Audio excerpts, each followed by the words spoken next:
G'day guys, Pete here, how's it going? Welcome to today's episode of Aussie Accents, guys. Aussie Accents.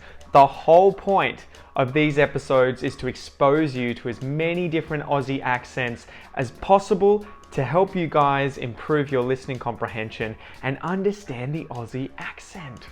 I know it's hard. Today I have a really good episode for you guys. It's a short snippet from a documentary called Inside Shalom House, Australia's strictest drug rehabilitation centre. This was from An Australian Story, a series of documentaries about Aussies.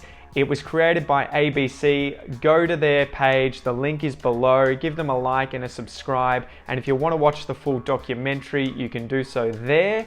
But this documentary is all about Peter Lyndon James, who was a former drug addict and criminal, but he turned his life around and opened Australia's strictest rehabilitation centre for drug addicts in order to change people's lives. You guys are going to get great exposure to a number of different Aussie accents in today's episode, and I think also a Scot as well. So sit back, grab a cuppa, and let's practice our listening comprehension of Aussie accents.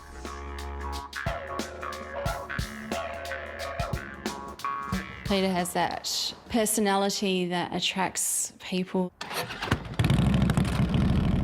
When I met him, he was 19 and I was 17. My friend kind of knew him and she was like, oh, don't go near him, you know, he's bad news kind of thing. But he had a lot of charisma and yeah, kind of I was attracted to him. I'm from the country, so my upbringing was quite different from Peter's.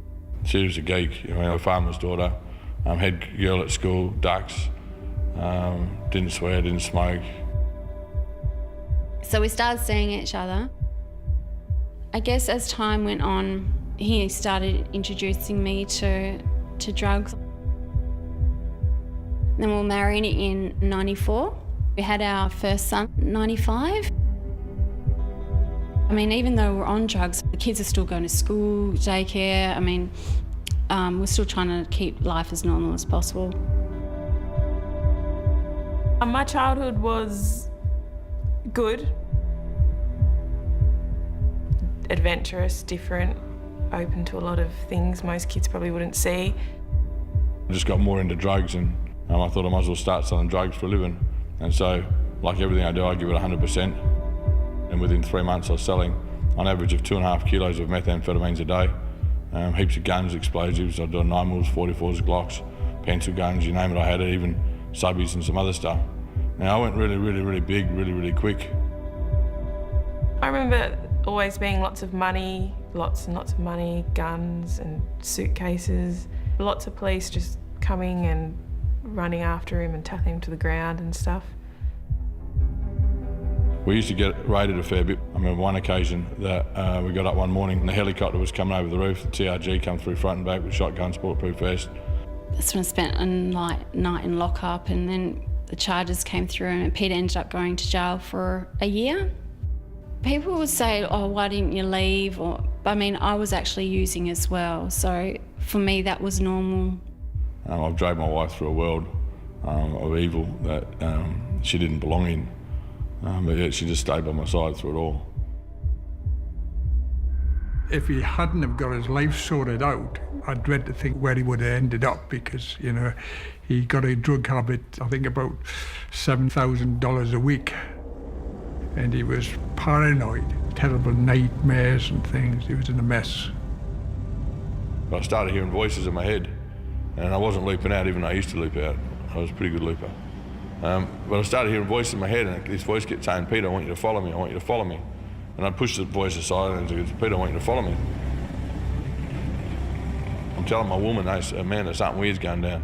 And she said, oh, you're just looping out of the gear. And I had a dream. And in my dream, God said to me, he says, Peter,